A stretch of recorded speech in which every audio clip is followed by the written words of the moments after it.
Okay, so in this video we're going to have a look at the gold, brass, whatever this material is meant to be. This is not a particularly complicated material. It's similar to the metal. It doesn't really have... you probably could do some more things in it, to be honest, but I hadn't done that.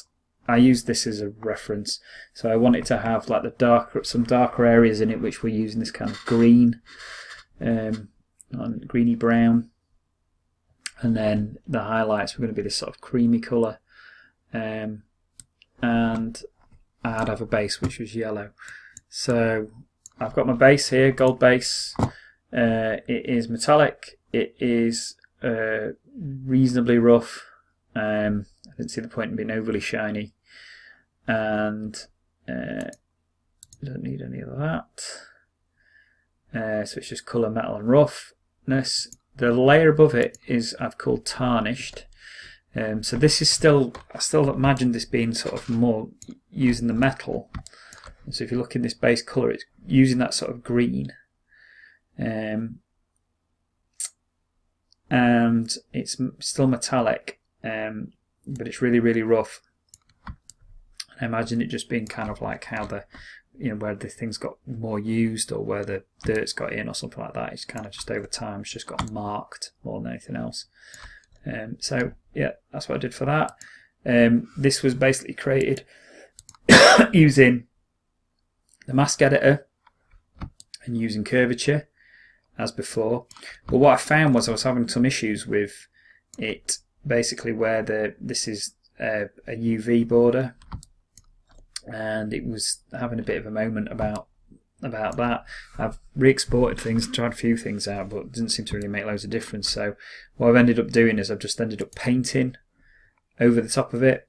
So if we look at the actual mask, to show you that, that's what the mask looks like. Essentially, me painting over the top of it, I've painted over some darker stuff into the mask, so basically it gives a better blend. And then on top of that, I added a warp. So essentially, as we did with the metal, I did the same thing. The idea being that the two being sort of similar and using the same sort of technique, it should sort of bring it all together a bit more and feel like it was all kind of done by the same hand. And that's the thinking anyway. So if I hit M to jump back out of that, then you get a sensor there. So there it is without the warp. There it is with the warp. So I think it improves that greatly. Okay, so that's the tarnished bit.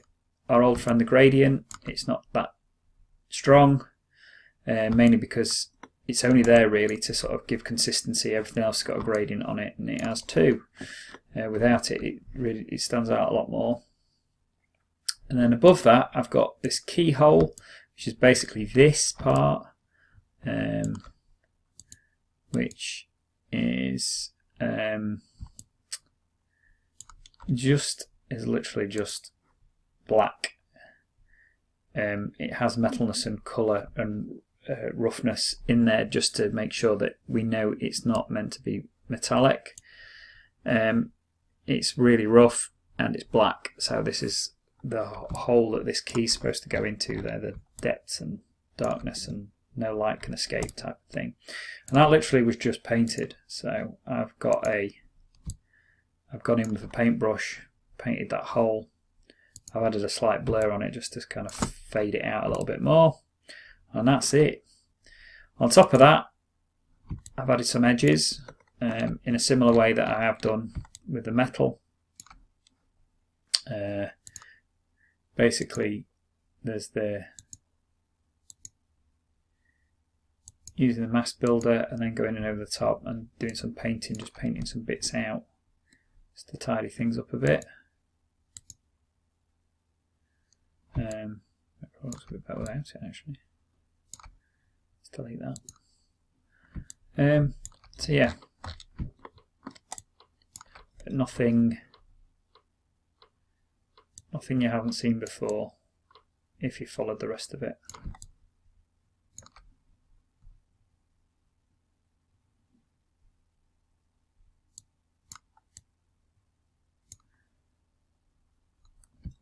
And then the last thing is colour balance. I added a really subtle colour balance on top, just to kind of warm up that. I thought the gold was a bit cool, so I wanted to warm it up a bit. That's all I did with that. And that's pretty much my gold material. I mean, I could have done more. I probably should have done more with it, just to get a bit more of a transition between the gold parts and the worn parts, but it's fine. You can spend lots of time on yours. Okay, so that's gold covered.